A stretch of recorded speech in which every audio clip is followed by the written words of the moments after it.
Texas, it's Timberwolf Night in America. From Taco Palenque on Cypress Creek Road near La Caline. It's an hour and a half of non-stop honking of the Cedar Park football horn. I'm Brad Cohn via the T. Joined tonight by our whole crew. First, our Doctor of Footballology, lifetime Timberwolf, Josh Willett. Shaded and a full slate of football over the weekend, starting off with the Timberwolves on Friday night. You might say I'm full, but I'm ready for more. Yeah, and the chief engineer of this enterprise, Cecil Kokenauer. Thank you, Brad. Thank you, Josh. Good to be here, man. I'm excited as you are for this weekend. All types of football going on. I mean, for me, last weekend was pretty exciting for football, but well, we don't need to. We'll get into that. We'll talk about that later. Eyeless Clary is monitoring the broadcast tonight, making sure we don't sound like a fistful of forks tumbling in a dryer. Our season sponsors this year, a lot of them, 17 booster clubs doing some great work on that. Taco Palenque, of course. Move Smart Pros, Raising Cane's, Army Ant Moving, U-Pack We Plan, Leander Veterinary Clinic, Natalie's Donuts, just right to our right about 100 yards. Clint Horman's All City Real Estate, Smooth Operator RN. Strive Health Services, Tex U.S. Realty, Bush's Chicken, Dr. Mo and the Cairo Fit Wellness Center, CPYFA, CTX Sports, Glow Gal Salon, Sensi, independent consultant Lindsay Bates. We want to start off with our apologies for low volume from two of our mics in the first half of last week's show. The voices of both Cecil and Coach Q were very soft for a little while. There was a problem with the soundboard that Cecil figured out, and from that point on, everything was copacetic. And a reminder here that you can listen to any episode of TNIA the same way you listen live. Go to the Vype Live site, hit the upper menu item Talk Shows, and select the episode you want. Tonight's guests will be the defensive backs and their coaches. But first, let's do a wrap-up and look at the stats of last week's game, the season opener.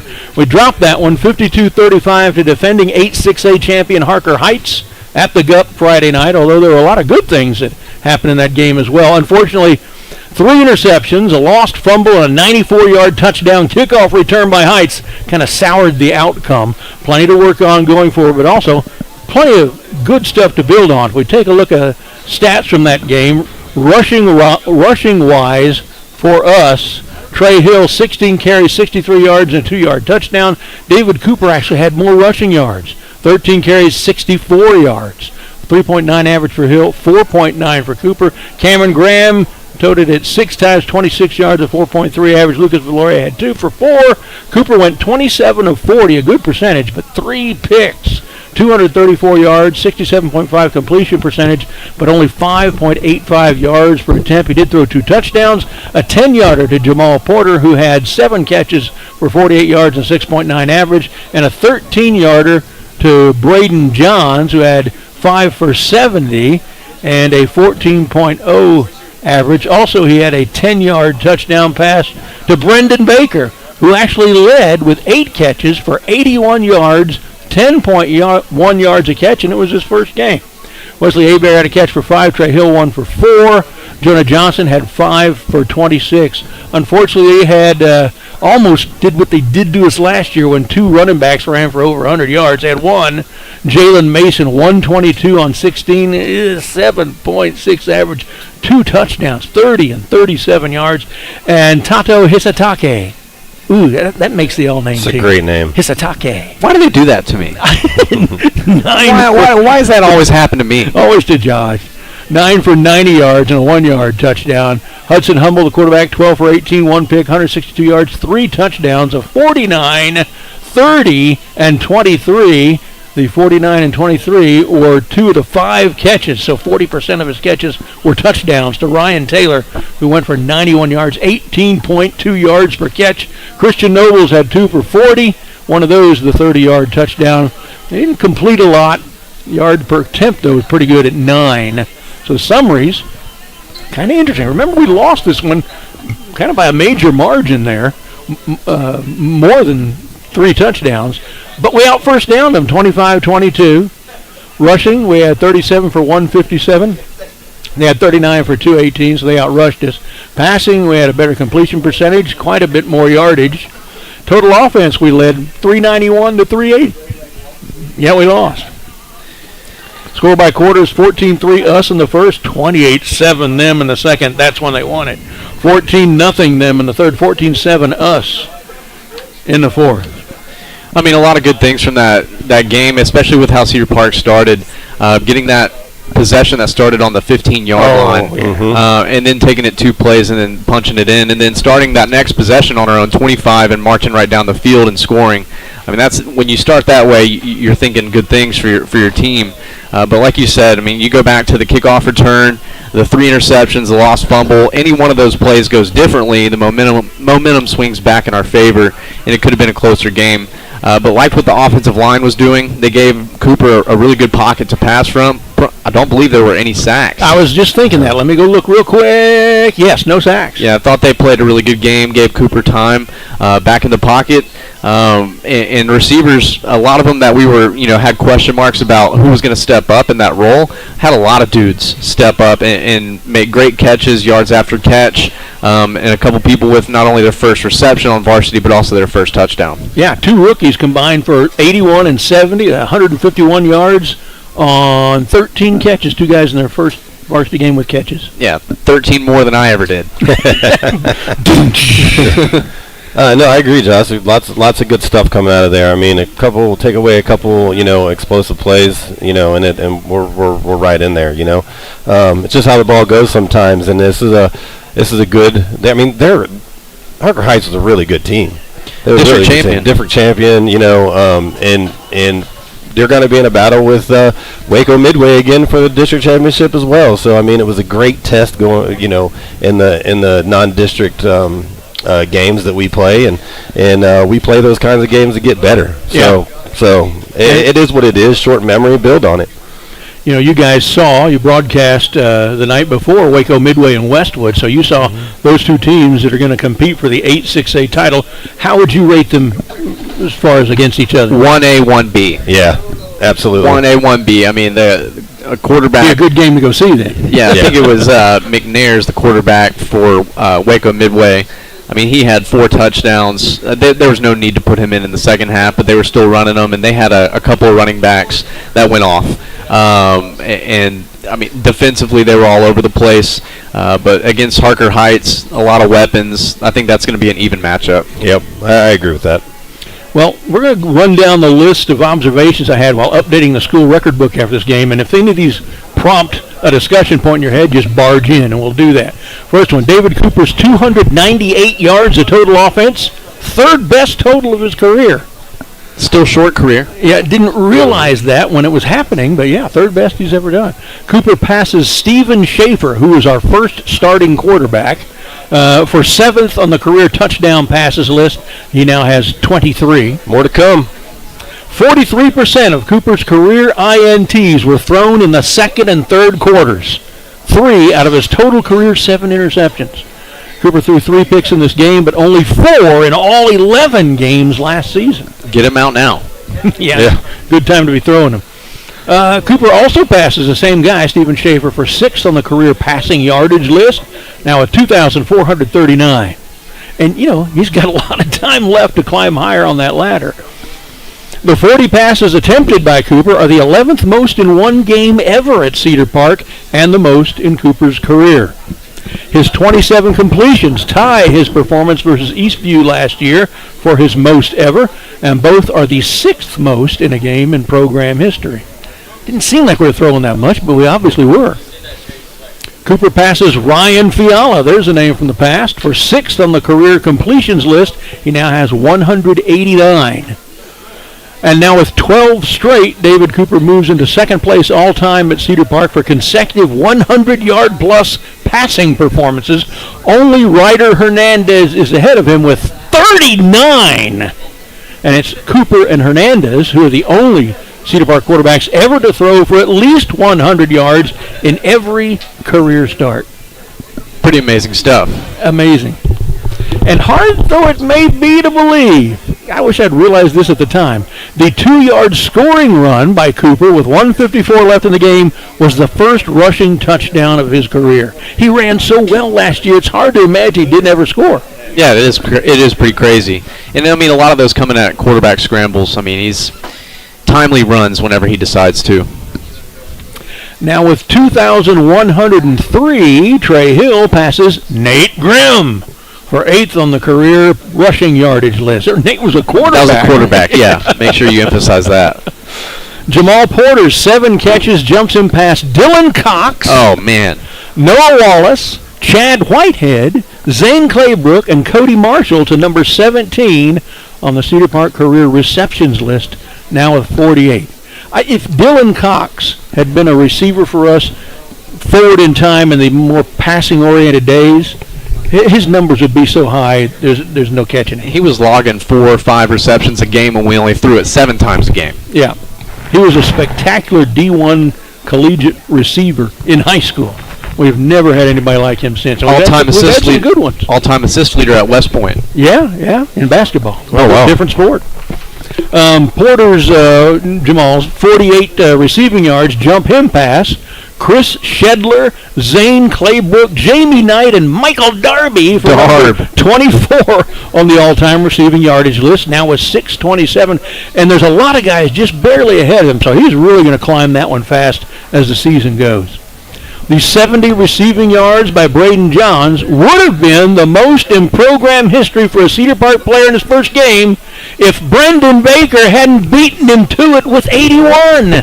Each of them caught a touchdown in both cases, the first of their careers. To me, this is the most amazing little nugget of the stat list. Yeah, Braden Johns showed up and showed out on Saturday or Friday night, man.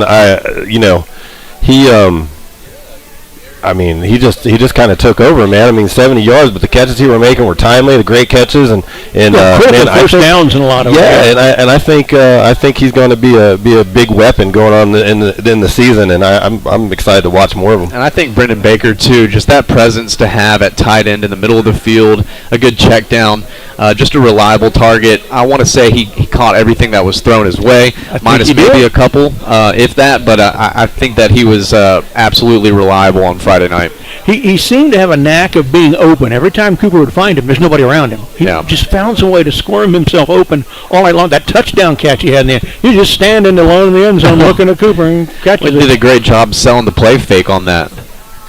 All right, next nugget. Kyson Pham's 48-yard kickoff return was the 17th longest in program history and the second longest in a loss, only to the 101-yard touchdown return by Will McDowell on the opening kickoffs of Cedar Park's very first district game back in 2000. Josh and I were ready all night long for a kick return, but they just would never kick us the ball. Kept kicking it through the end zone. But no, that was great. He got an opportunity and he made everything he could out of it, man. And that was an excellent return. Good vision in the broken field for where to cut and weave and find that diagonal angle across the field. Great run by Pham. All right, 391 yards of team total offense was higher than the per game average of 365 last year. We had pretty good offense last year. Ahead of schedule. You like that? Yeah. Of Height's 7 biggest yardage gobbling. Oh, this one's hard. Okay. Steel yourselves. Of Height's 7 biggest yardage gobbling plays, 6 of them were touchdowns. 295 of their 474 all-purpose yards came on these 7 plays. This is counting their touchdown kickoff return. Basically, they either got a long touchdown or nothing. They averaged over 42 yards on each of these big plays, and on their other 50, they averaged 3.6. That hurts. It really does. In Cedar Park, they were so dominant on the line of scrimmage. Jimmy Aluko had a great game. Brooks Buffard had a great game, as well as, name is escaping me, middle linebacker. Jaheim Porter, but also Worley did a great job. Luke Worley, playing the run game. Forcing them into third downs. We had them in countless third down opportunities. Great speed on blitzing rushes by Worley, Yeah. Now, although the defense gave up a lot of points, they actually allowed 140 yards fewer than in the Heights game last year. In fact, 8 of last year's 11 games saw more surrendered yardage than this one. Well, we had five other times last year, too. But that last one, 8 of last year's 11 games, we surrendered more yardage than we did in this game. And it felt like with 52 points and all these long runs, it felt like we're giving a lot of Well, we actually gave up less than most of the games last year. So like I said, there's a lot of good things to build on from this one. Now, oddly, compared to Heights total, Cedar Park ran 20 more plays, had 2 more possessions, had more time of possession, more first downs, completed more and a greater percentage of passes, and gained more yards of offense than Harker Heights, yet still lost by a wide margin, over 3-touchdown margin. The game was essentially lost in the second quarter. Outside of that second quarter, Cedar Park outscored Heights 28-24. But they were outscored in the middle 2 quarters 49-7. It was just like a make it stop moment. Please just make it stop. The 52 points allowed were the 5th most in program history. Heights' 94-yard touchdown kickoff return by Antonio Cardenas was the 3rd longest allowed in Cedar Park history. The program's now 58-7 in games in which we've scored 35 or more points, and 6-27 in games in which we've given up 35 points or more. So there's kind of a dividing point on offense and defense. We have lost 4 of our last 5 season openers, 7 of our last 9. In fact, season openers is about the only category into which you can slice and dice the overall Cedar Park record and come out underwater. The program is only 12-14 all time in season openers. That includes that long swath of almost a decade and a half where we're one of the best teams in the state. We still can win openers. Yeah, that's mind-blowing. And you think back to the 2012 state championship team, they started out 0-2. Right. Yeah. All right, so let's put this game to bed with our final commentary on it, Cecil. Yeah, like I said before, it was a baseline setting warm up here, against a tough opponent. There's tons of great things offensively and defensively that came out of this thing, and gave us stuff that we see we need to work on, and let's just get back to the field and watch some film and practice these things, and so we can execute on Friday nights. I mean, we can't really dwell on this too long. It is what it is, and we move on. I think that's what I like about football season the most, is the fact that you can go out and have a performance like that, and you could sit and dwell on it, but you already have somebody to prepare for the next week. So I think Cedar Park, especially with their target on their back, playing at Vandergrift this year, trying to avenge the double overtime loss and the one blip on their state championship record. You can't think about this one too much. You can't think about what if we were in this position or if we made this play. Now it's game planning for this next one, and how can you rally around each other to come out with a solid performance on Friday night, because you're going to need it for all 4 quarters, not just the first and the fourth. Right. That's right. All right, Josh, I think you got a rant tonight for us. Is that correct? Well, it's just a minimal rant, but before we play that clip, we'll start with Paul Feinbaum. Our colleague, Paul Feinbaum, great in the hot take world, and I think that's something that I want to start moving forward. I'm just going to tune out of sports broadcasting, any hot takes, any of the debate shows in the off season, because I myself was lured to sleep by this hot take by Paul Feinbaum.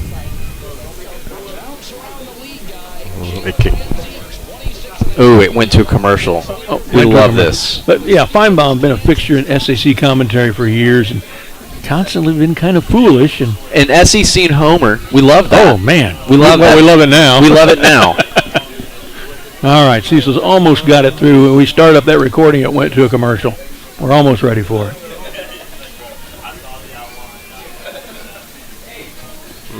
It's gone. And it's gone. Oh, shoot. Well, give us the gist of it. Pretty much saying that Arch is the guy. He is going to be the next best thing since Tim Tebow came into the league in 2006.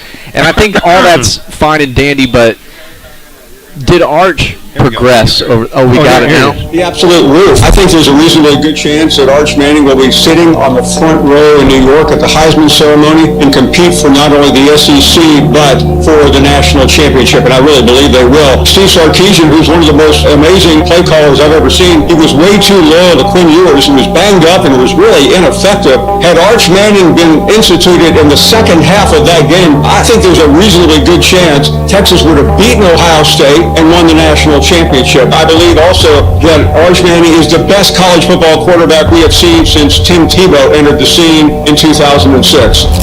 Well, to me, that last remark is pretty mind-blowing. That means he thinks there's not been a better college quarterback than Tim Tebow since 2006. I mean, all I got to say of that is Joey B. I mean, Joey B, but even if you turn on college football this past weekend, you're seeing the quarterback, even last night from TCU, Josh Hoover. Yeah, you're seeing the dude that's transferred now down in Beck. That's down in Miami. Carson Beck. I mean, there's some guys that are, definitely I think there have been 7 to 10 college quarterbacks better than Tim Tebow nearly every year for the last 8 or 9 years. And not only, I definitely think Arch has taken steps. I think he's progressed, and I think, Sarkisian and their staff has done a good job of developing his talent.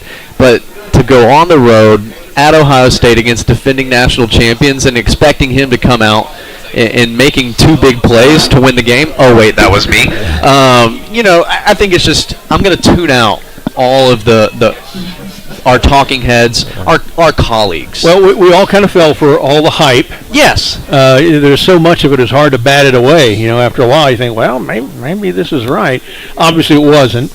All these people who've been screaming for years around here, oh, yours sucks. We need Arch Manning in there right now. I guess they were all made fools of because we saw why Sarkisian didn't do that. Yeah. Manning really wasn't ready for that load. He played not just not good, but below average in that game. So I think, you know where I stand on this, at being an Ohio State fan.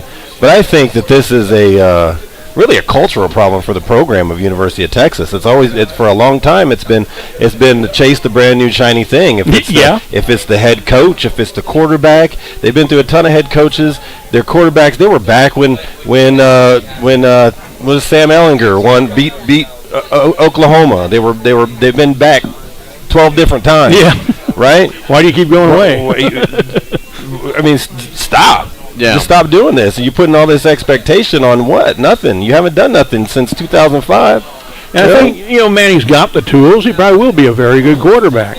He might still win the Heisman. Texas might win the title. You just didn't see any evidence of that this last year. Right, and I think he's going to be okay. He's obviously an athlete. He's got the pedigree, but I think it was wholly and entirely unfair to put that on that kid. Yes, that's what I'm mainly getting at. Is just like especially when you're going to hamstring the offense by not calling your normal offense. Oh yeah, it was like a dumbed down 25% of his offense. Yeah, you need to open the playbook. Yeah. Sark has a lot of blame to take on that because I mean even at the goal line, really you're gonna have him run a quarterback sneak without your jumbo package in. What kind of sense does that make? Right into the brotherly shove right. Yeah, on that play, they had an end zone view from behind Arch, and Ohio State had 4 big guys shoulder to shoulder right in front of the center, and 2 guys right on there. But they had 6 guys within about 28 inches of the football, right where he was going to try to push against him. That wasn't going to work. Everybody knows that isn't going to work. When you see them line up like that, you call timeout and change your idea. Yeah. I didn't have any problem with going for it on 4th down. Yeah. I had a big problem with the play Get the right call. package in. Yeah, right. All about the package. All about the package. All right, we're going to have a commercial break right here. Listen to this from our sponsors. We'll come back in just a minute right here on Timberwolf Night in America. Introducing Kyle Foppe and broker Topher Rogers, your Move Smart Pros real estate team. Kyle and Topher are Cedar Park residents and local real estate experts. Move Smart helps neighbors get the most from the sale of their home through a smooth transition and help home buyers find their next home at the right price. More than just helping you buy or sell, they help you make smart real estate decisions to achieve your short and long-term goals. Look them up online at MoveSmartPros.com. Welcome to Taco Palenque, where the magic happens at this very moment, and especially for you. We know fresh food simply tastes better. That's why we start cooking your meal at the exact moment you place your order. For us, your order is not just another number. It's as unique and special as you are. Enjoy your meal. Taco Palenque, food in real time. Life moves fast, but the memories are worth keeping forever. Whether it's your high school senior getting ready to graduate or your family gathering together for the holidays, now is the perfect time to capture those moments. Lindsay Bates is one of our talented photographers who volunteers to capture the Cedar Park football team's games each week and has a blast doing it. She brings that same passion and care to every senior and family photo session. With Lindsay Bates, every session is fun, relaxed, and all about you. From stunning senior portraits to timeless family photos, you'll have images that you'll treasure for a lifetime. Book your session today, and let's create memories you'll be proud to share. Hang on your walls and pass down for generations. Text Lindsay at 512-826-5352. At Raising Cane's, we focus on being the best at one thing and getting it right every time. Which is why every chicken finger meal we serve is marinated, hand-battered, cooked to order, and made just for you. Quality isn't complicated, and our menu is proof. Raising Cane's Chicken Fingers, one love.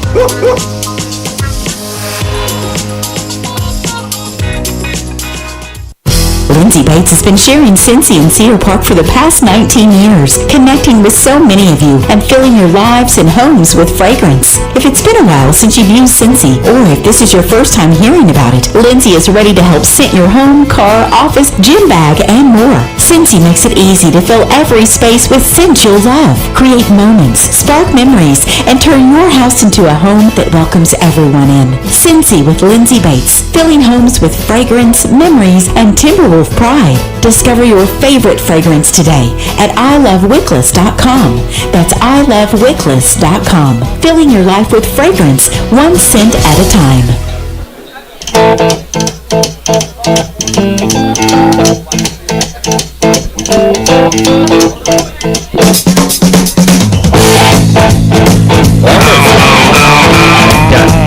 All right, welcome back. Timberwolf Night in America live from Taco Palenque on Cypress Creek Road with the Mexican cuisine. Brad, Josh, and Cecil here with the football cuisine. Les Clary, our QA, and Josh has a special Stupid Is As Stupid Does presentation. Well, this segment is really ideally to highlight a lot of the stupid people that just say stupid things, or in this case, other teams that try to rain on the parade of Tulane University. Tulane took on Northwestern in what is the 20th anniversary of Hurricane Katrina, and we got a little soundbite for you. For the 20th anniversary of Katrina, I'm going to say one thing, I'm not trying to take a shot, but we requested to wear white jerseys because that's what that team wore. It got denied by the other team. That's their prerogative, but when you show disrespect to the city of New Orleans, that's what's going to happen to you. You're going to run into a team like this. They had a chip on their shoulder because I wanted to wear the same exact uniform that team wore 20 years ago. Request got denied. We might have used that for a little bit of motivation to represent the city. So don't disrespect New Orleans ever. Well, that is disrespect, but what I don't get is forever the home team has say over what jersey they wear. And the other team has to react to that. And that could be because like a Big Ten school, maybe, they played at Northwestern last year. So part of the deal they made. Part of the deal they made. Yep, you're right. But at the end of the day, you don't deny somebody and give them extra fuel. Yeah, maybe Northwestern only brought their visiting whites. Perhaps, but I mean, at the same time, like I think that's a very, barring something of that nature, that's a pretty easy concession. Cecil, on that Jazzler, you got a Stupid Is As Stupid Does button? Do I? Let me see here. I don't see one right offhand. Maybe on the other page. There should be. Bad radio will get it right for next week. Yeah. Hey. Stupid or something. Says stupid is as stupid does. That's what you get Northwestern. Stupid is as stupid does. You're going to deny Tulane the opportunity to wear their jerseys to honor Hurricane Katrina. You're going to get flapped in week 1. I'll get that right for next week. Oh, we're good. We're good. All right, now we'll go to our guests. We're going to start with the coaches of the defensive back core, Brent Britton, who handles the safeties, Brendan McCarthy, who coaches the corners. And we're going to start off with Coach Britton. Brent, will you come on over here? He's still eating. You can bring your food. We don't care. Bring your food. Bring your drink. Bring your chow. We'll ask questions. So we can ask questions that last long enough for you to get a couple chews in.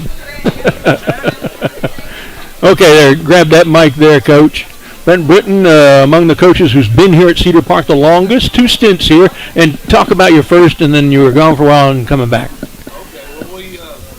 I was in Wichita Falls, and then Coach Ross got offered the job here in 2005, and we came down here. There's a lot of us. There's me, Ross, Coach Mann, that one that's over at Rouse, and then Carl Lapsick, which he's the head coach out of Lufkin now. And then I was here and coached here until 2018, and I left in 18, and I went to Red Oak in South Dallas with Chris Ross again. Yeah. He talked me into going, and then he ended up going to Lovejoy and then to Stephen F. Austin, and then I came back to Cedar Park where great kids are and a great community is. So you said Wichita Falls. Were you up there with Coach Q? Coach Q? Yeah, Coach Q came with us. He was, I forget where, I coached at Wichita Falls for 2 years. My dad was the head coach there for about 5 years or so. Yeah. In the latter part of his career. They made it to the semifinals at Wichita Falls, and then lost to Ennis, and they won the state championship the next week. So. How many years have you been coaching now? 36. 36, but who's counting? Yeah, I know. I'm starting to. It's getting a little wrong. So. At year 36, like what drives you to wake up every day? Oh man, it's just. I know you're still jumping their butts. I was going to say a bad word. I don't do that. I never. No, do that. you never did. You actually were. No, I tell you what, I enjoy the game and the competition of it, but I tell you what, it's just the kids. It's fun to go out there and turn some of these kids' lives around, as far as not just football wise, but also, outside of football too. And it's just a great community here, and it's. You got to get your adrenaline rush somewhere, don't you? Yeah, so coaching's a good thing to do. So. Yeah, you had a couple of your kids who are part of the community here at Cedar Park as well, and I remember Allie playing for Lady Timberwolves. How's Allie doing? Yeah, Allie is. She played here at Cedar Park in basketball, and then she went on to San Angelo and played basketball. And now she is an assistant basketball coach over at Round Rock Stony Point. Oh, I didn't know that. And she teaches math out there. And my other daughter, Reagan, she teaches an art class out at Stony Point, too. So we got both our daughters here in town. And my kids might have had her as a teacher. That's what I was wondering. Cecil's got 2 kids going to Stony. Maybe, but they love it over at Stony. They do. They love it. So, Coach, talk to us a little bit about the strengths and weaknesses of your your safeties, basically. Okay, well, I tell you what, we got a little bit more experience back with Hayden Hollander back. Grant Gauthier, he comes from, he was on JV last year. He was a quarterback, played a little safety for me on the JV last year, and we bumped him up. So last week was his first varsity game. And then I have C.J. Rogers, Christian Rogers. He's coming over. He's a sophomore, so he's a young one that's going to be really good. And those are the main 3 right now at the safety we have right now. So how would you grade them out in the most recent game? Good plays, bad plays? I tell you what, right now it's probably what we're. It's a really smart group. One of the smarter groups I've had. Good. Besides Hunter Valk and all those guys way back. Yeah. You got to be smart at safety. Yeah, you do. You got to make a lot of checks. It's the quarterback on the defense, and formations and all that stuff. You got to make checks too. But I tell you what, as far as doing things right, we're in the right spot at the right time and everything. Right now, it's probably just consistency. We had too many big plays last week that hurt us, on the pass and on the run. We missed a few tackles, and we're continuing to improve in that with the tackling and the coverage. Good deal. But all right, Brent Britton, coach of the safeties. Now we're going to get Brendan McCarthy over, who coaches the corners. Thanks, Brent. Always good to talk to Coach Britton. His father's in the Texas High School Coaching Hall of Fame. Got a brother that coached here for a while, Brian, who retired. And here is Brendan McCarthy, who coaches the cornerbacks. And Coach, how you doing? I'm doing well. Excited to be here. Talk about your defensive or your corners a little bit. How did you end up with a corner job? Coach Britton wanted to take the safety. That's simple. Yeah. So I got the corners. And what position did you play when you were in high school ball? I was Actually, quarterback. Okay. Ooh. Yeah. Well, you know a little bit about corners then because you play against them. Yeah. Yeah, exactly. And no, I'm excited with our corners. I mean, we're still fairly young. Got one that's sophomore, all the other, juniors and a couple of seniors. But I mean, I'm excited about them, and I think we continue to get better each week, and they're fun group of guys. Yeah. Name your guys who are corners this year. So we got Weston here, and CJ is kind of a hybrid corner safety. We got Ross right here, Grant Rogers. We got Kai Conine. What else we got? Oh, David Garcia. Quite a few guys. Yeah, we do. I think like 6 of them. So, in order for a cornerback, like, what do they need to know if they want to come play for you? What do they need to know? I think really, just the work ethic, a good work ethic. Just playing and as a corner, you got to be able to.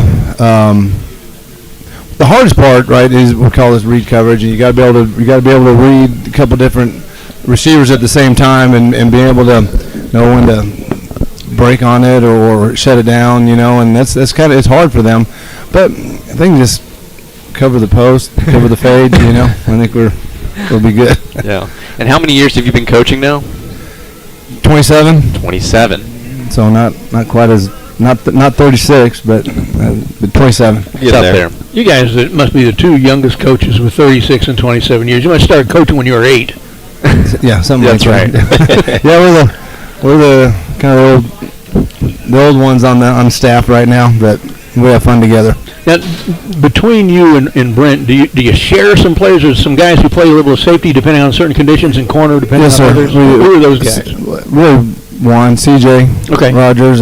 He's pretty to have a young one too. He's able to figure out playing a little bit of corner, playing some safety too, and like I said, he's a sophomore, and so it'd be nice to have him for the next couple of years. And for the lay fan, explain the difference between what a safety's primary concern is, what a corner's primary concern is. Really, safeties, they got a lot.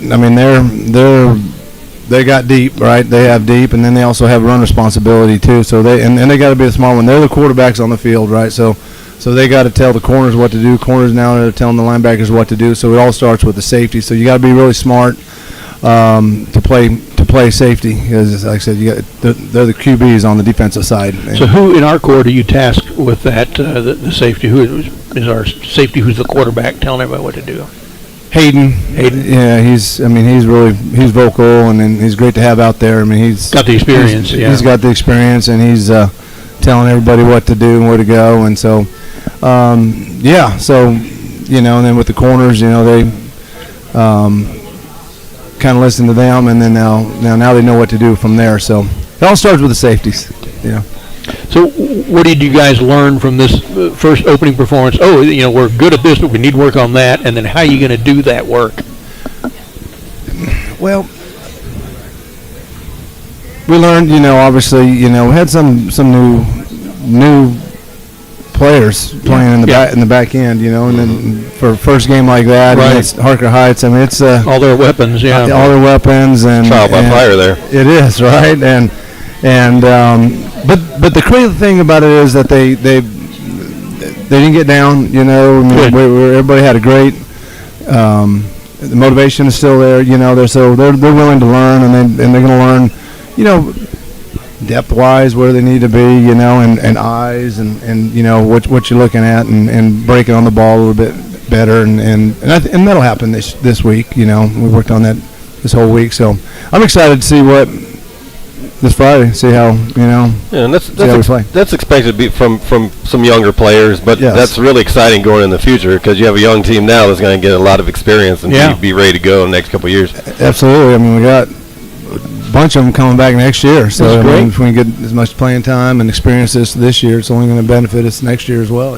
I like hearing when there's underclassmen getting a lot of playing time. It just bodes so well for the future. Yeah, it does, and they're great kids too. That kind of cherry on the top. Yeah. Yeah. All right, we've been talking with Brendan McCarthy, coach of the cornerbacks. And, Coach, we'll start with the corners. If you'll pick which corner you want to start, and then we'll just have them pick the next one, and we'll start. We'll start with Weston Kendrick. All right, Weston Kendrick. Come on down. All right, Weston, give us we know your position. You're a cornerback. Give us your class and your number. I'm number 30, and I'm class of 2027. So I'm a junior. Junior. So is this your first year on the varsity? It is, yeah. And you played corner, I guess, in JV? No, I played receiver last year on JV. Oh, so you know corners, too. Went to the dark side. Yeah, you went to the dark side. Came to the dark side. What do you like best about being a DB? I like the people who I'm around, and I also like just hitting people and catching picks. People, I like it. I like that. It's not something that corners are really known for. They tend to not like tackling. Safeties like tackling. But yeah, you like to be flypaper. That's great. So what kind of receiver is the kind that you can cover good, and what kind gives you more problems?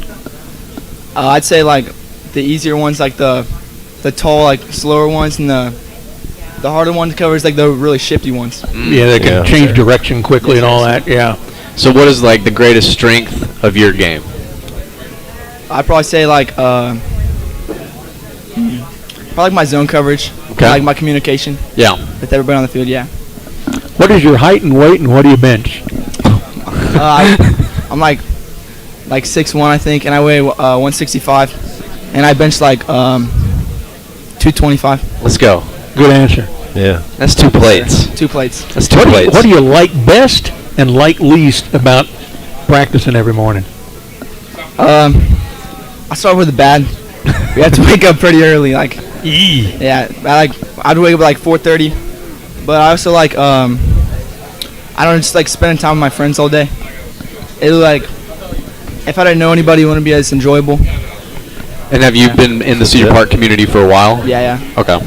I lived here my whole life. Okay. Yeah. So what year were you born? 2008.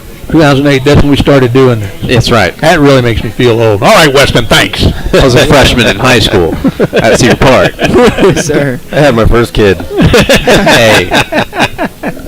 Weston Kendrick, a cornerback for the Timberwolves. Weston, you pick another cornerback to send up here and talk with us. Let's go, Ernie. All right. Ernie. Come on down. Oh, eat 'em up, go Cats, go. Love the shirt. All right, Ernie, give us your full name and your class and your number. I'm Ernest Rosswell Jr., class of 2027, and I'm number 5. Number 5, all right. Said your name a lot on Friday. Oh, yeah. So, first year on the varsity, or? I played last year. Yeah. Played last year? Oh, yeah, I never recall that. Oh, yeah. Oh, yeah. Good, got some experience back there. So, what do you like best about being a corner? Honestly, I like being able to go back out there and talk my game to people. Like, I like it. Corner's more of a harder position, I'd say. Yeah. I mean, receivers got it easy, but whenever you get to... Hey, we're good with that. Yeah. Honestly. How short is your memory? How short is my memory? Yeah. Short. Good. Yeah, we need that. We need that, too. So, give us, is GPG rated as you can. One of your better lines, and somebody comes up in the line and you're going to do talking some trash. And I'm talking some trash? Yeah. I probably tell him it's weak. Oh. That he's weak? Or his route's weak. Yeah. His weak. That gets personal. So then, I mean, you played a lot last year, coming in down to your junior year. What's been, like, the biggest transition, or what would you say, like, has the game gotten any slower? Has it gotten a little bit easier when you've gotten out there? I'd say it's a little easier and slower, honestly, because last year, my first year, I was real nervous. I was kind of thrown in the fire almost because our starter got hurt, and then actually our game on this Friday was the first game I started because a guy went down, but next man up mentality. Yeah. Yeah. So, Ernie, who was it that went down that you were in for? Who I went in for? Yeah. Jack Reynolds. Jack Reynolds. Okay. Yeah. Hacksaw. What's your favorite academic pursuit in school? What class do you like the best? I would probably say science.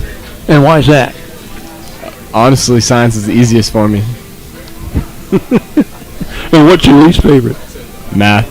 And why is that? Definitely hard. Yeah. Yeah. What kind of math you taking right now? I'm taking, right now, I just finished Algebra 2, and now I'm in calculus, pre-calculus. Yeah. My wife was a math head, got an 800, a perfect score on the SAT math part. That was the one class. If I was going to make not an A, it would be in math. Yeah. That's the one that dragged my GPA down. Thank the good Lord, football's a class in Texas. Am I right? Your boy was in study hall all the time. So tell me, what's your favorite moment so far as a Timberwolf?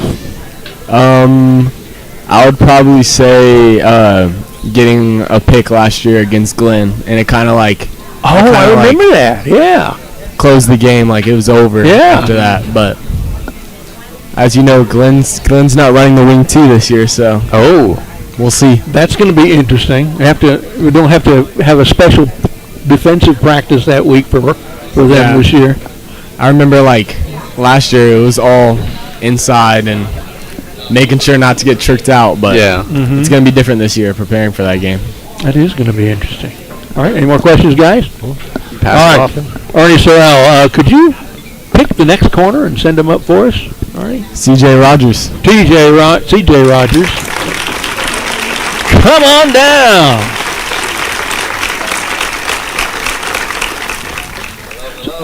Hey, CJ, so give us your class and your number. 2028 and number 6. 2028, love it. Number 6. Miami Heat LeBron. Yes, sir. That's right. Yes, sir. You got to keep that energy. Yes, sir. So, CJ, I guess it was you that Coach Sam is one of those who can play either position. Yes, sir. So, about how often do you play one versus the other? Well, so far, especially last game, I played mostly corner, and then I would be in and out of safety, but mostly corner right now. Which one do you like best? Man, that's tough because both have their perks. I would say corner, just for the side of like press man, because I love the competition side of playing corner and like one-on-one. Yeah, you really gotta be on your game or else, But I just love that side of it, so I would say corner. I mean I was a receiver back in my day at Cedar Park. Yeah. And I know that practices like that's where the great competition happens. Yeah. Preparing each week and going against your brothers. Who's a receiver for Cedar Park that you got in one-on-ones? Oh. It's okay. We'll give them a week to come up and say who they got. I would say probably most recent would be Kyson Pham. Be on alert. Kyson Pham. Remember to talk about Cedar. Who's the receiver that has your number? Has my number? I'm not saying some do. Who is most likely to be? Yeah. Somebody who would probably say something about that would be Jamal Porter. Okay. Yeah. There's probably a lot of guys in Central Texas who get beat by Jamal Porter, so I wouldn't feel bad about that at all. Yeah. What class are you taking that you like best? I would say probably geometry. 'Cause I have a great teacher, and she's very good at her job, so it makes class fun. That makes a big difference if you got a good rapport with a teacher and feel like you're learning something. Sir. What class do you dislike the most? Man, I got to go chemistry. Yeah. Just no chemistry teacher? The homework, man, it stacks up quick. Oh, boy. Yeah. What are your plans for post? You got a long ways to go, but post-high school, what are you thinking about from this point? I really haven't thought about that much yet. And that's fine. I'm hoping the goal is to hopefully go to college and play football, but yeah, I haven't really thought about it much. Now, what's your height and weight and bench press? We forgot to ask Ernie that. My height, I'm 5'11", 165, and my bench is 205. Let's go. I was a safety, and I was 165, same weight of the two guys we've asked. That's kind of interesting. All right, CJ Rogers. Now, will you pick the next corner to come up here for us? Yes, sir. Hey, Grant Gauthier. Another Bobcat shirt. Let's go. Who is also a backup quarterback. Love that for the boys down south. So, Grant, give us your class and your number. Class of 2026, and I'm number 28. A little bit closer. Oh. There you Class go. of 2026, and I'm number 28. That's an interesting number for a guy who also takes some snaps. Tell us about your dual duties there. Yeah. So I'm also a punter. Well, that's right, triple duties. Whoa. But my number's more about my brother than anything. Oh, yeah? Yeah, he was 28, and I used to be a linebacker before changing to corner. So 28 was a little bit more fit for linebacker, I think. Yeah, probably But so. It's more about my brother than anything. So, when was your brother here? Was he here? He was part of the team that won state. He was a freshman that year. He was on varsity. Is that 15 or 12? It was 15. 15. And he graduated in 18. Tell him we are trying to put together for the off-week Timberwolf Night in America show a reunion of 15 players, as many as we can get, to talk about that big title. And he's I got certainly more welcome. people I know that used to play then, too. Good. Tell him about it. We're trying to get as many people on as who want to come on. There's no game to talk about. So, Grant, safety. Are you I'm a corner? Oh, you're a corner. Excuse me. Yep. What is it that you like about that job? I personally I think it's fun to be on your own island sometimes, especially in man coverage. Zone's also fun because you feel a little safer, but I like the factor of being in man and knowing that it's up to you. What's the best play you've made as a cornerback in a game? I should have had a pick in our spring game because I moved to corner this past season in the spring, so no real games yet. Yeah. But yeah, should have had a pick against one of our better receivers, Jamal Porter. Ooh. So should have had that, but that was pretty nice to have, especially being first introduced to corner. Give him your question about who you got. Yeah. I don't know if you heard the last time. One-on-ones with the receivers during the week. Who's the receiver that you got in one-on-ones? Who's the receiver that I got? Call him out. Jacob Herrera. Jacob Herrera. Always, All right. always. God, put him on watch. Who's the receiver that has your number? Lately, Wesley Abear. Hey. His brother's not here, but Wesley Abear. Okay. Okay. Well, you got any plan? You're getting close to graduating. It's just in a few months, really. What are your plans after high school? I'm planning on headed to Texas State. Let's and go. Studying construction management. Ah, interesting. What does your dad do for a living? My dad is the owner of Army Ant Moving. Oh, really? Yes. Cool. A long-time sponsor here. Yeah. Good deal. Good deal. Almost 10 years now because my brother. Yeah? It's been, I think, 10 years this year, actually. Good deal. And Grant, what when you play quarterback, what do you look forward to in that job? That is actually, there's another Grant. Two Rogers and 2 Grants. Oh, okay. So a little bit of, easy to mix me up. Sorry about that. All right, what's your favorite class that you're taking in school? My favorite class, probably right now, is oceanography. Oh, sick. Cool. Wish they had that when I was in school. Yeah. Right. Last year I had physics with my head coach for baseball, and that was a rough class. So having oceanography this year, it's pretty easy things to learn, and it's easy to retain all the information. Maybe a lot of life Netflix documentaries sprinkled in. Which baseball coach was coaching physics? Coach Huffman. Oh, Ben Huffman did. Yes. I didn't realize he was a physics teacher. Pretty impressive, actually. You play baseball then? Yes, I do. What position? I'm an outfielder. Good. Good. Well, we'll look forward to seeing you this year. I do play-by-play for all the baseball games. Of course. So we'll see you there. Maybe we'll get you on a post-game show. Oh, yeah. Tell Coach to always take a player up to the post-game show who he thought made a big difference in the game. So you make a critical catch or a critical RBI triple or something. Maybe you'll be on the post-game show. Yeah, do it just to come on with me. All right, Grant Gauthier, another corner. Grant, will you pick the next corner to come up? The next Grant. The next Grant. Grant him access to the mic. All right, Grant, tell us your name and your number and your class. Grant Gauthier. I'm number 19, and I'm a junior. All right. We'll ask you the question that I had to abort on that, Grant. And when you play quarterback, you got that dual duty doing that. Is that something you look forward to? Of course, we don't want Cooper to go down, but would that be an exciting job for you? Yeah, I played quarterback basically my whole life, and I played more than safety actually, so it's always fun to play quarterback. But I say I'd like both positions equally. Gauthier, right? Yes, sir. I want to apologize to the Gauthier family as I was announcing the names, and I might have butchered that 13 different times. I think we're going to get it right from here on out. I think you're saying Gaudier, but it's Gauthier. It's like an English-looking pronunciation of it. Yeah. Okay. I can barely read. I'm from North Carolina. Can't blame me. Well, Grant, what is it you like about being a corner? I'm a safety. Safety. Okay, we're done with the Yes, corners sir. then? All right. I feel like we're like the quarterbacks of the defense. We have to make calls to everyone, make sure everyone's right. So you really know what everyone else on the field is doing at the same time as you. So, you're like seeing the whole unit. So I'd say being able to see what everyone else is doing and adjusting what I do based on that. So you got pass coverage responsibilities in helping out somebody on a corner, maybe if a situation calls for it, and the deep stuff, of course. And you may have to dive up into the line and run support or around a corner. So you're all over the place. Yes, sir. Probably exhausting. What's your favorite, John? When they run a play and it's a run, or when it's a pass deep, pass to the side? Which play is it that you think, oh, good, they're doing this? When they throw a deep ball. All right.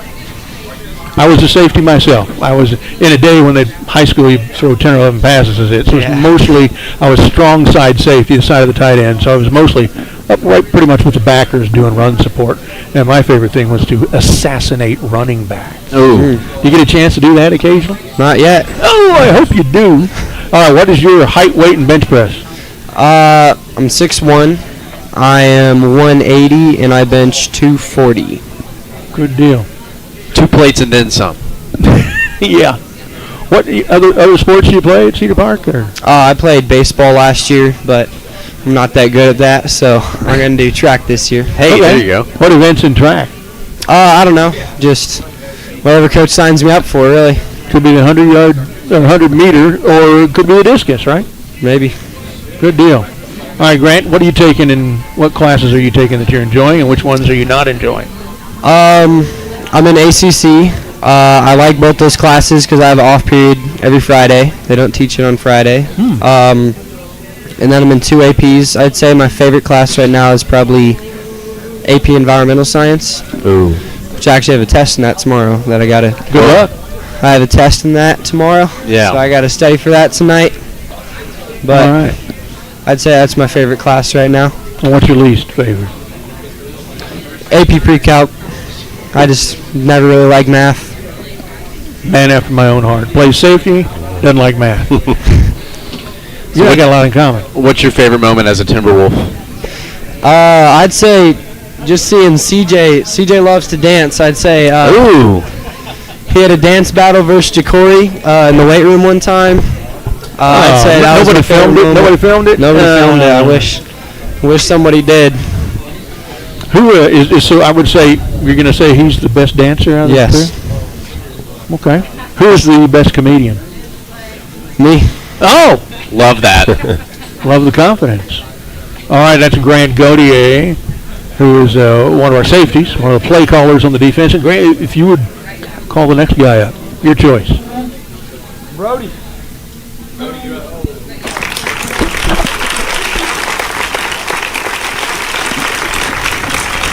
Florida Gator fan, and give us your full name, your number, and your class.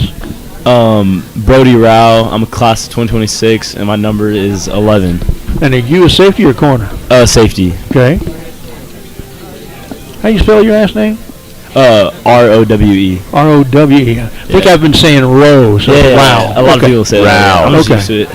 All right, yeah, like Mike Rowe, the dirtiest job in America. He spells it that way, too. All right, so, Brody, how long have you been playing? Well, I actually just joined, over a year ago. Just kind of, on a whim, I guess, trying it out. And I immediately, started being a safety, so that was kind of good. I only, learned one position. But it feels like I'm still, I don't know, getting on pace with everyone else that had been playing it, their whole life. Well, I played in middle school, that too, but... I don't know, just getting used to the high school pace and everything, but it's been good, yeah. So you took a break from football and then came back? Yeah, I like took a break and like thought, and I like did basketball for a little bit, like select and everything. But then I like went back to football. Came back to the good side. Yeah, I know. I should have never left. Well, what made you come back? I think I was like, well, like people on the football team like told me I should play because like they needed like secondary and stuff. I actually wanted to be a receiver because that's what I was in middle school. Oh yeah. I mean, receivers are like fun. Come on, keep the jersey clean. But I don't know. I just ended up being a DB because that's where they needed me, so I just ran with it. What do you like about practice? What drills please you the most? I like our ball drills, like breaking on the ball and things like that. I'm not really a big fan of like pursuit, which is just like running. It's just straight. Wear yourself out, yeah. Yeah, it's just that's boring. But I really like ball drills and like catching and stuff. But yeah. So the pursuit drills are the ones you dislike the most, huh? Yeah, that's true. Which of the drills do you do best, and which do you do the worst? Which may be different than your favorite and least favorite. I feel like when it's like kind of like fast motions and stuff, my like I don't know, I'm still getting up to speed with everything, so it feels like I hesitate with that a little bit. And that's where I can like show weaknesses is with like the coverages and stuff. But I feel like drills that I do good is probably just like probably ball drills, like just simple ones like breaking on it, things like that.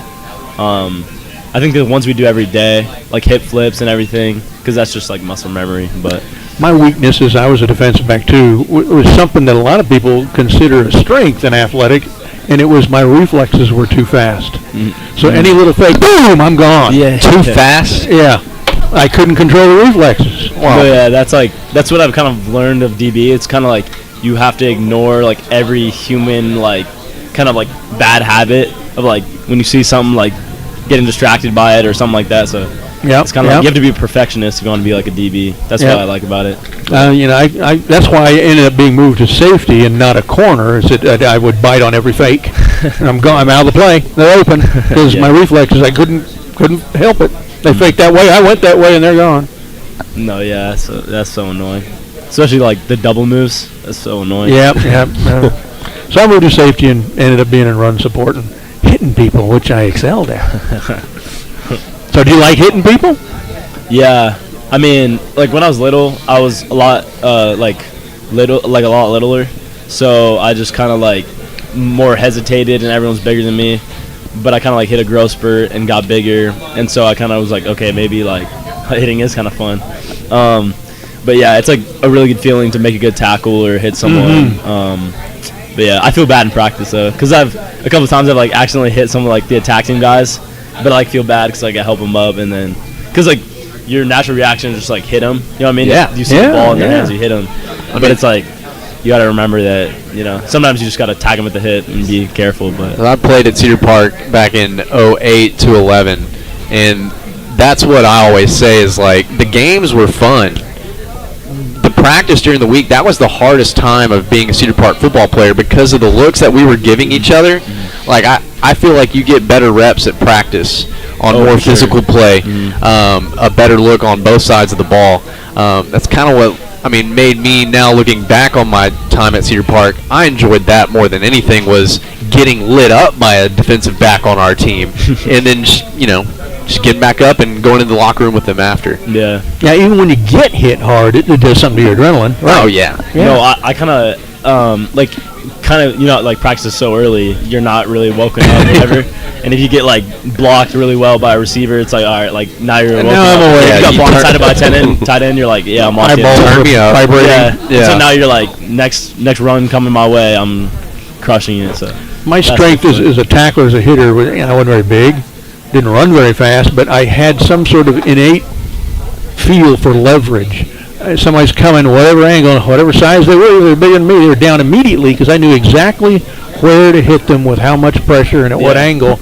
I don't know why I know that. There's no way I could teach it. It's just something I know. I couldn't teach anybody how to do that. Somehow my brain knows that or knew that. That's what made me any good at all. No, yeah, I've learned because when I was younger, I would go too high.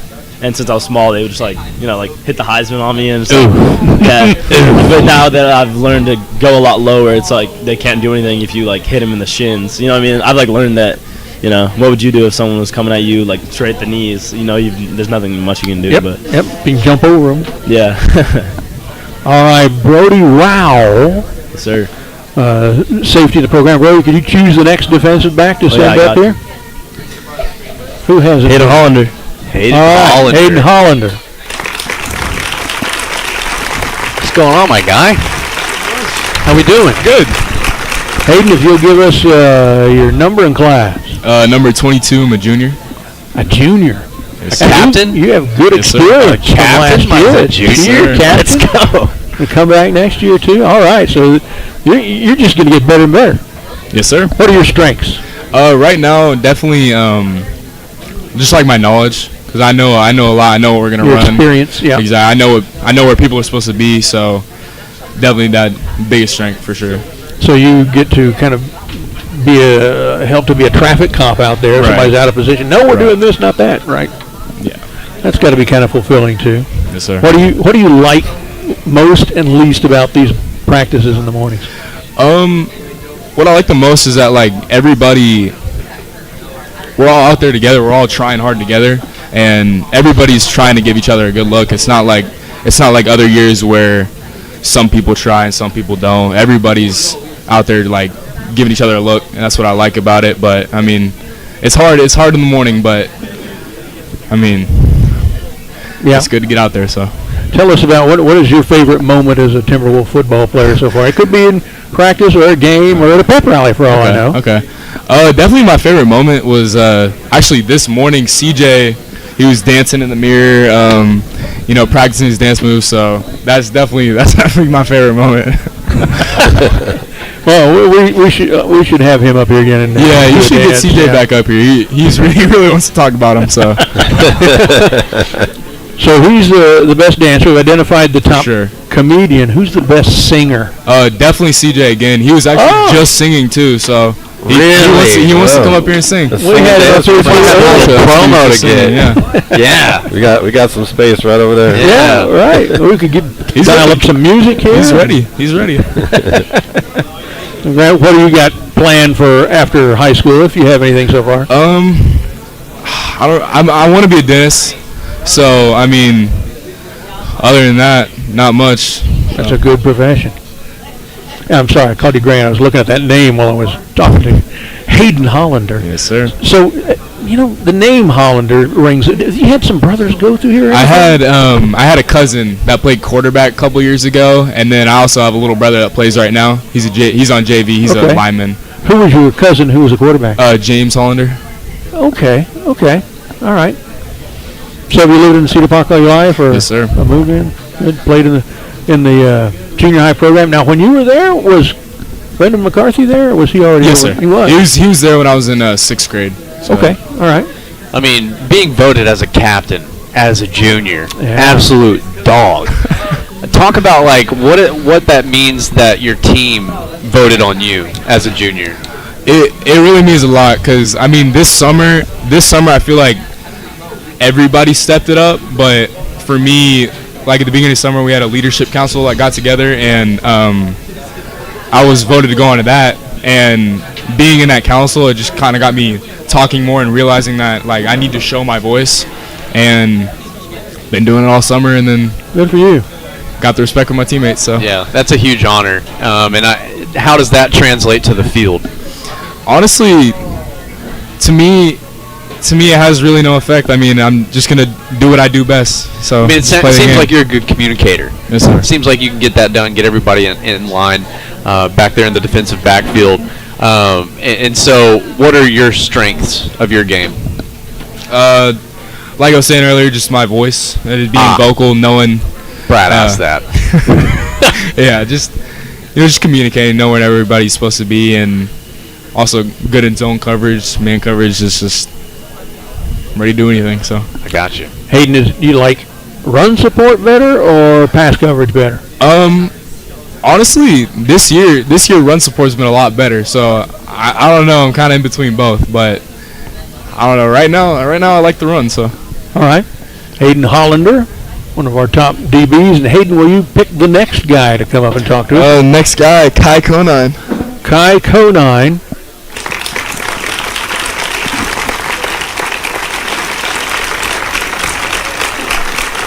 All right, Kai, are you a safety or a corner? I'm a corner. A corner? Yes, sir. And tell us your number and your class. I'm class of 26, and my number is 16. 26 and 16. And what is it you like about? Yes, sir. Yeah, this is your year. Yeah. What do you like about being a corner? I think corner is a very hard position. I think it's very challenging, and I like that challenge. What is it you like about it? I think as a corner, there's a lot of problems you face. I think it's a very hard position, Yeah. There's a lot of things you have to do. And I think that just makes it all that much more fun. And I asked this of another corner. Do you have a short memory? I don't think so. I think it's important to have a short memory, though. If you mess up, you gotta move on. Yeah, gotta move on. Learn from it and move on. Don't let it. Yeah. What plans you got for post-high school days?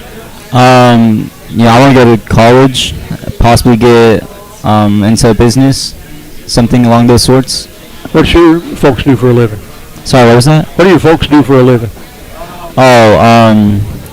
My dad is working in retail right now. Mm-hmm. Or not retail, sorry, construction. Yeah.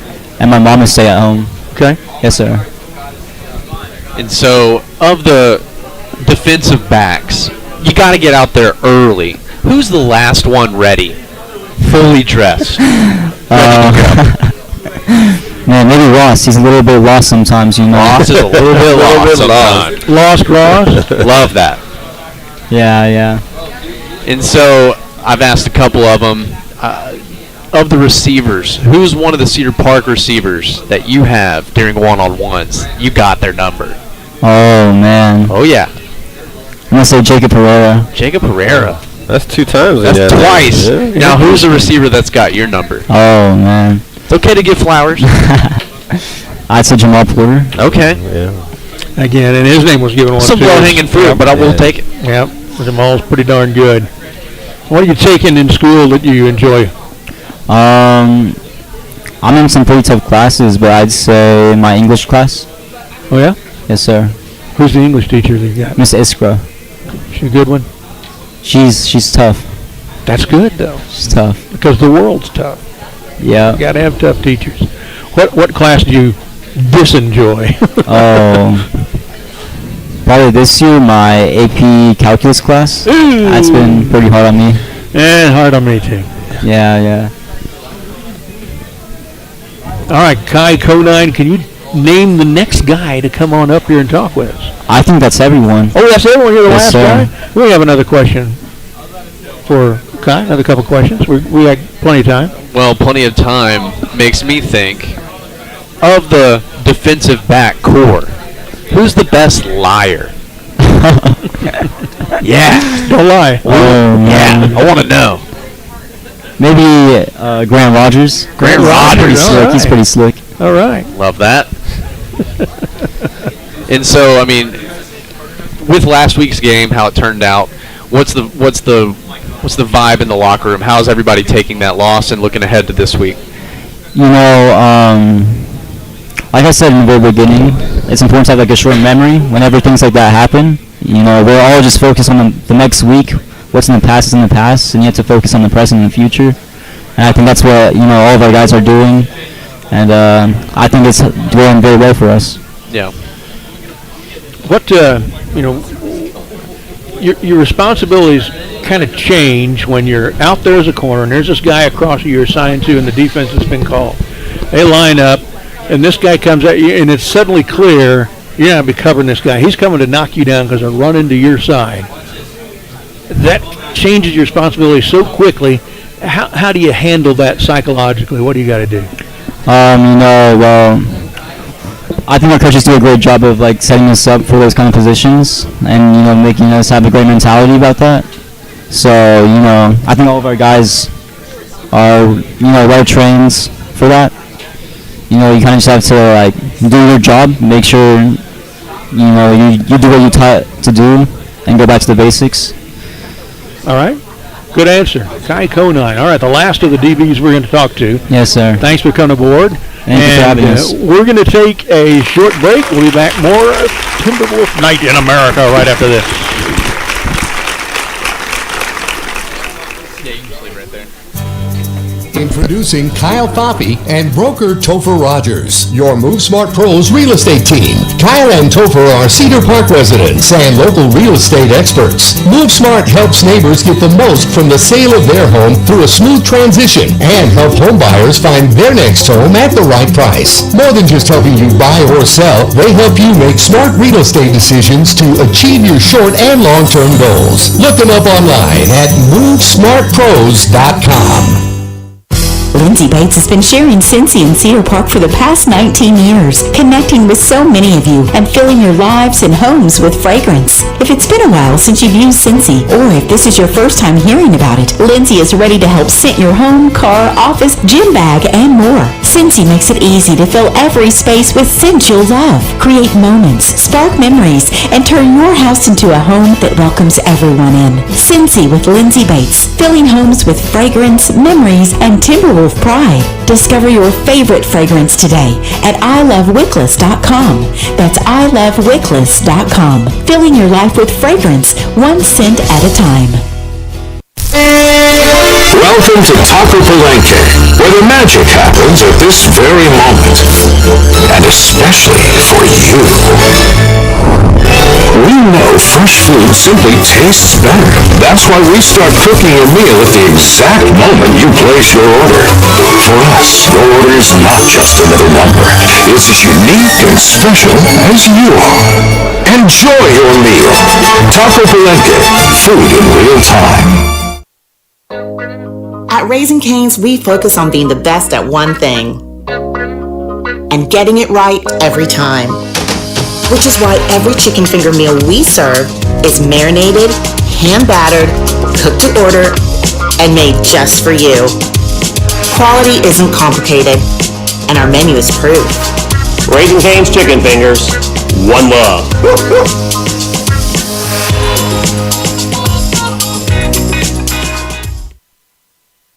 Life moves fast, but the memories are worth keeping forever. Whether it's your high school senior getting ready to graduate or your family gathering together for the holidays, now is the perfect time to capture those moments. Lindsay Bates is one of our talented photographers who volunteers to capture the Cedar Park football team's games each week and has a blast doing it. She brings that same passion and care to every senior and family photo session. With Lindsay Bates, every session is fun, relaxed, and all about you. From stunning senior portraits to timeless family photos, you'll have images that you'll treasure for a lifetime. Book your session today, and let's create memories you'll be proud to share. Hang on your walls and pass down for generations. Text Lindsay at 512-826-5352.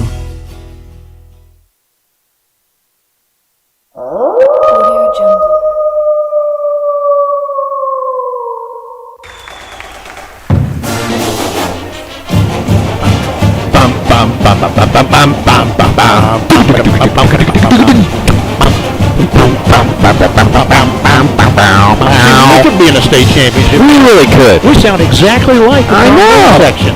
And I'm the drum line. Exactly. I do the tenors and the snares. All right, welcome back to North American Live from Taco Palenque on Cypress Creek Road. We've been talking with defensive backs and their coaches, and now we want to spend a little time talking about the game coming up against Vandegrift. We're going to have Brent Britton come over, and we'll ask him a little bit about this game. But one of the things that I find interesting, talking about Vandy a little bit, is that they got beat last week by a pretty good Dripping Springs team, but I don't think one that was expected to beat them 41-14. I guess the state championship ring and season, the carryover, little hangover. Yeah, they had 8 offensive starters back, all but 3 guys, and nearly all of their yardage back off of a school record-breaking offense, and they got beat 41-14. Dripping Springs is a good team, and maybe I could see them upsetting them. I would never have thought 41-14.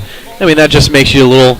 You got to stay on your toes going into this weekend. Yeah, for sure. They're a little salty because of that. Yeah, and they're a well-coached program, and Drew Sanders getting that state championship. He's been their only head coach since they've started over there, so I think he's done a really good job with that program, and I think that's the thing with good coaches is that they always find a way to prepare and get the team ready for the next week. And what better way to get them ready to come back to try to avenge the double overtime loss? Oh, yeah, I'm sure that one sticks in their craws. It would us. If we won a state title and yet lost to our arch rival, that would stick in our craw. And kind of soil the state title a little bit of Ohio State in the game last year. Well, they got. I'm sure they're putting together their best effort. Coach, we were just talking. Brent's going to be with us talking about this. And we were talking about how Dripping Springs is a good team, and I wouldn't have been surprised to find out that they had beaten Vandergrift last week. I still would have thought Vandy would have come through. I was surprised by the 41-14 margin. What did you guys see on that tape that Vandy may be having trouble with? Well, I tell you what, I give Drip a plus on that, man. That they got after them. They're very physical. I think where they won the game was up front. I think they controlled the line of scrimmage, and I think Vandergrift only ran the ball like 14 times. Wow. Threw the ball almost 50 times. Wow. So they were behind from the word go. Almost. Yes, they were. And they had to rely on the pass, and Drip did some good things, man. They got after. They've always played hard, and they've got good kids over there too. And they've it surprised me, but it didn't surprise me just a whole lot. But. Vandergrift, we were just talking about, I'm sure it sticks in their craw. They lost to us, only lost last year in a state title run. And so they're going to be up for this one. Oh, yeah. What do you expect from them tactically? Okay, well, I mean, they've always, I think what he'll go into it, he'll want to establish a run game is what he'll want to do so he can be balanced. And then with him, he's one of those guys, he's going to have something special for us every year. He's going to have a trick play. Once he crosses the 50-yard line, he's going to do reverses. We're going to see some formation that we haven't seen before. I don't know if you remember a couple of years back, he had them all stacked up in one line. Yes, first out, and then they shift. And I'm expecting a lot of motions and things like that to get us, out of position so they can score on us. And the one thing he's probably looking at too, he's going to put us in some one-on-one situations. And that's where we gotta win those one-on-ones, which we did in this last week. Yeah. We had some big plays on us, and but the kids are focused and they're working hard, and it's like drilling them. I love drilling them to death, but I love beating them on Friday nights, And, no kid. They got a great staff, and I respect them and everything. But one night out of the year, I dislike them, So, but he'll have a good game plan. It'll be a good game.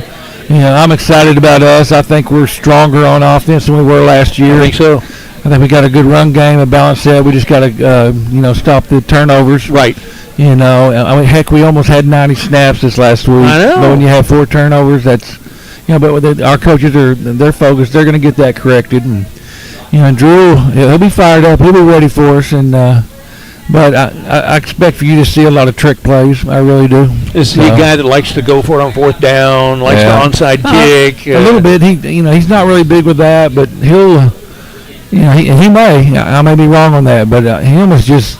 It'll be some different formation. It'll be. I know one year you saw him where they rolled out and threw back to their tackle. Yeah. A couple of years ago, and we hit the tackle and bounced off like a bug hitting a windshield, but some of them work, some of them don't. Hopefully they won't work on Friday night. So, and I'm sure we've got a few things that we're not going to talk about that we're preparing for them as well as usual. Yes, sir. I think you're right there. The offense looked good last week except for 3 picks and a fumble. Yeah. And we cut that down and give us the yards and points we would have gotten those 4 possessions. Instead, that's not bad. Dripping Springs got 41 on these guys. Yeah. Maybe we can do that too. I think they can. We just got to fit on defense, and then what we're trying to do is with our coverages we're trying to help double up and do some things, roll our coverages a little bit, and so we don't get one-on-ones, and that'll help a little bit. And we just got to come to play. You got to tackle and you got to cover. And across the roster, I didn't see anybody carted off the field last week, so we pretty healthy going into this. We're pretty healthy. We had a couple of bunged up, but they'll be back. Yeah. But I'm excited. I'll be honest with you.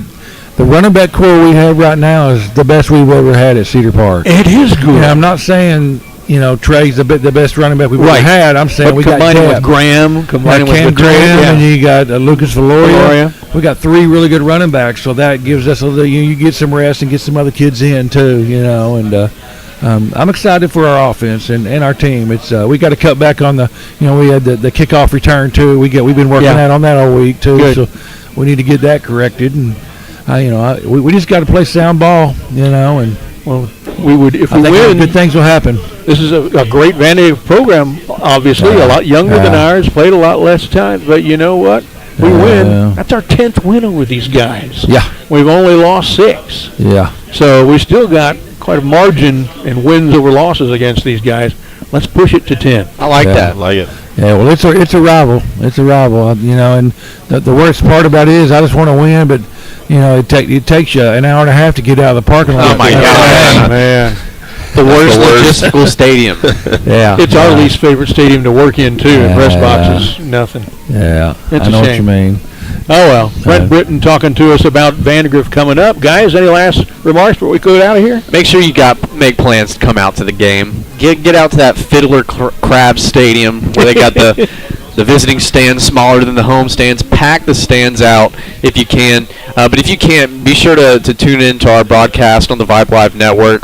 We'll have the pregame starting at 6:45, and it's going to be a good one. This is probably one of the more physical games every single year because these kids grow up playing against each other. So this is a big-time game, and, again, a state champion looking for revenge. That doesn't really happen much. So make sure you got plans to come out to the game, but if not, come support the broadcast and tune in and let me know where you're listening in from, who you're listening in for. Josh, the shout out. Send me a shout out, shoot me a tweet. I'd love to give you a shout out. The Hills always come through on those. Cecil? No, good show tonight, guys. Great having all the defensive backs in here, and thank you, Coach. Look forward to a great game, like you were saying, Josh. It's always a slobber knocker, a Donnybrook when you're dealing with these two squads, because on Friday nights when they play each other, there's a little bit of dislike going on. So it should be a good one there too. A little bit of cornholery. Yes. All right, thanks to our guests tonight, DB coaches Brent Britton, Brendan McCarthy, and the defensive backs, corners, Weston Kendrick, Ernie Sorrell, C.J. Rogers, Grant Rogers, Kai Conine, safeties, Grant Gauthier, Brody Rao, Hayden Hollander. Also, our great thanks to our quality assurance officer tonight, Les Clary. We are heard less clearly when it's not Les Clary. Our guests next week are the running backs, the best, and Coach Britton's assessment, the best core we've ever had, and their coach, Jaime Perez. Sponsors this year, once again. Let me take a big breath before I go into this. See if I can do it fast in one rep. Taco Palenque, Move Smart, Pros, Raising Cane's, Army, Ant Moving, UPAC, Replan, Leander, Veterinary Clinic, Natalie's Donuts, Clint Horman's, All City Real Estate, Smooth Operator, RN, Strive, Health Services, Tex US, Rural, Bush, Person, Dr. Motive, Kyle Fit, Wellness Center, CPYFA, CTX Sports, Glow, Gal Salon, Sansi Independent Consultant, Lindsay Bates. Woo! All right. Were you the guy that did the Micro Machines commercials back in the day? All right, we'll see you on Friday night at Vandy.